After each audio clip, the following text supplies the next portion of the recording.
stopping that car.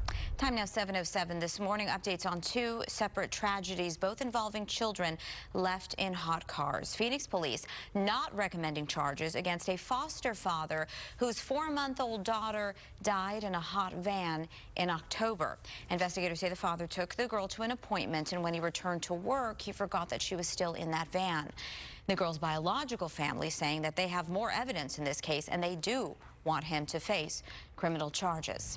Meanwhile, a Gilbert father has been arrested by Gilbert police and released in connection to his daughter's death in September. His 3-year-old little girl was left inside his truck for up to 3 hours, according to police. Police took Scott Jones into custody just yesterday on a negligent homicide charge. Jones was processed and released by Gilbert police. So it will be up to the county attorney's office to review the cases and decide about formal charges.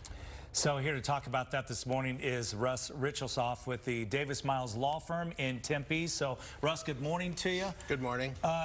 You know, they all seem pretty similar, and that's a child was left in the back seat or forgotten back there. Why would there be charges in one case and not in another? Well, in the Gilbert case, they actually haven't filed charges yet. What happens is the police do their investigation, they write their report, and then they usually submit their report to the county attorney's office, and the county attorney's office is the one that actually makes the charging decision.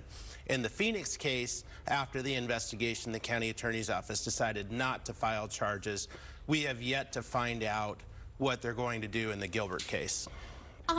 So it would vary. I mean, these situations are all so profoundly tragic, and I think when the community watches, you want to see, you feel for this family and you feel like they're paying the ultimate price, but then you also want to see some level of justice because, you know, it's comparable to, say, a DUI that results in a crash. I mean, it's an action that results in the loss of someone's life. So how do investigators navigate those situations?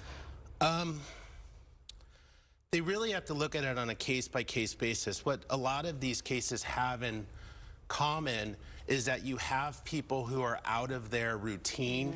Their day is unordinary. They don't normally have the child, and human beings are creatures of habit. So what's going to happen is, you know, each of these cases, the county attorney's office is going to look at individually to make a charging decision, but they also look at the big picture.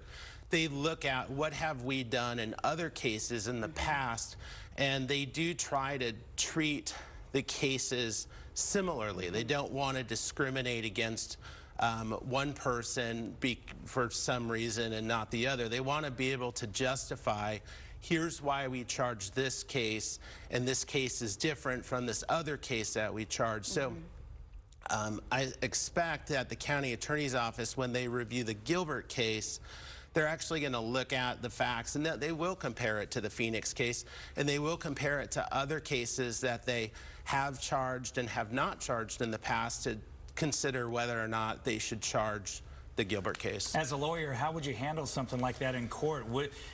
Does something like, well, he was out of his routine, is that something that would hold up in court as a reason, viable reason?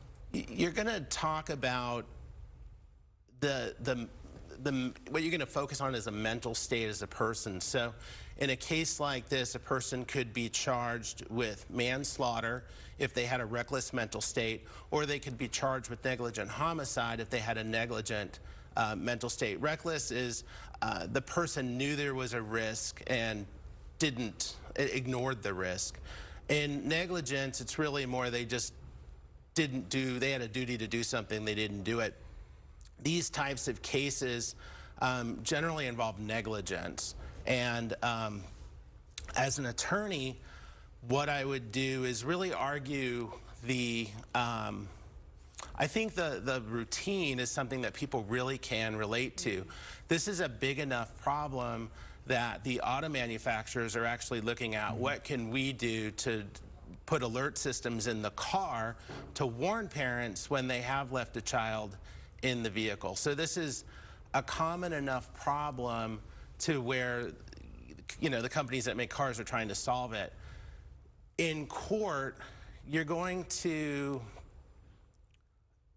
do a couple of things. You're going to humanize the person who's facing charges. You know, this is a father, this is a mother who lost their child. So you're really going to try to humanize that loss to the jury. And we know the 911 calls were absolutely gut-wrenching to hear. So we thank you so much for your perspective. They're very difficult cases to discuss, and don't envy the prosecutors or even the investigators who have been looking into this. Russ, thank you. Thank You're you. welcome.